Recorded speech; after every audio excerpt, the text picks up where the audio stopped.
Now this is a continuation of the last video, which I introduced printf and scanf. Now let's go more about data types that, how do you say? For example, I used %d just now. I mean in a previous video. %d actually denotes that the value should be an integer. Now how about this? %f. %f actually means float. %c means character. %lf means double. Now let's go for example. Let's say float x is equals to 5.3 and you want to print it out on the screen. First, you would have to write printf, as always,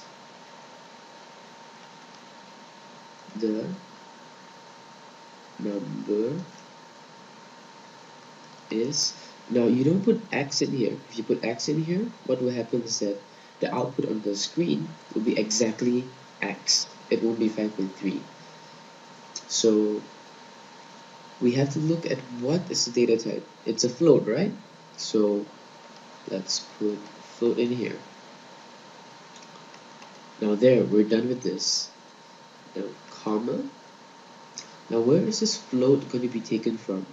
It's going to be taken from x, the variable x. So on the screen,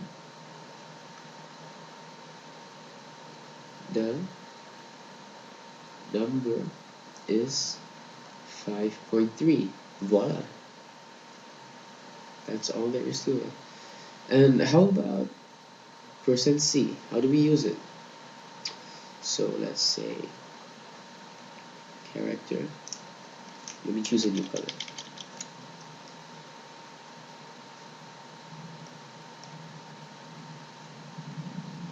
Character name is equals to c. Sorry, I gotta put this. Now, how do we print it out then? It's exactly the same. Printf name is, now we would like to use this value, right?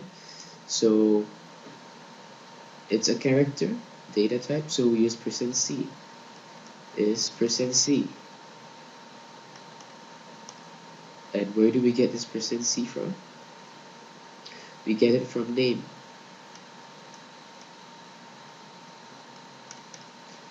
So on the screen,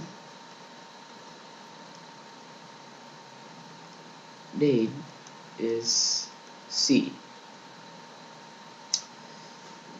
Please remember for this one, for all of it, whenever you're going to output a value, just put its data type in here. Use this %d, f, c, or lf in here. Then the variable name over here. Same goes for this. Alright, now let's go to scanf. Talk more about scanf right now.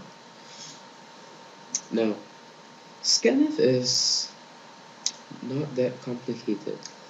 Let's say you want to read a value, probably a float value. So float num, and you scan it. Probably somewhere in here you ask the user to type in the value. Then in here you scan it, you take the value.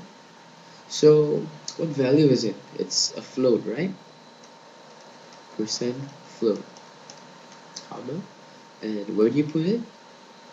When you take the value of float which the user enters, you put it into num.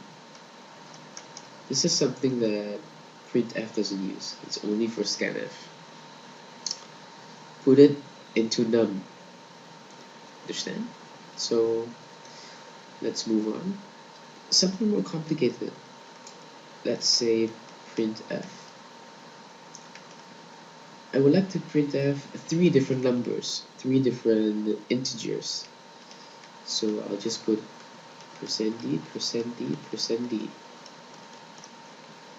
And let's say probably the name of the variable is x, y, z.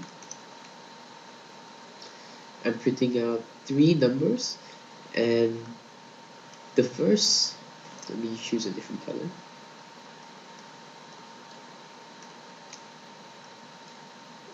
Now the first %d corresponds with the first variable.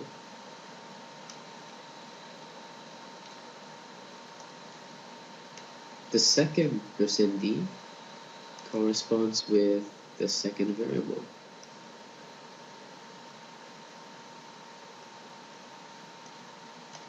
And the third %d corresponds with the third variable. And in between these variables, you have to distinguish them by putting a comma in between them. So yes, now you have mastered scanf and printf. The next video, I'll show you how to use them in engineering applications.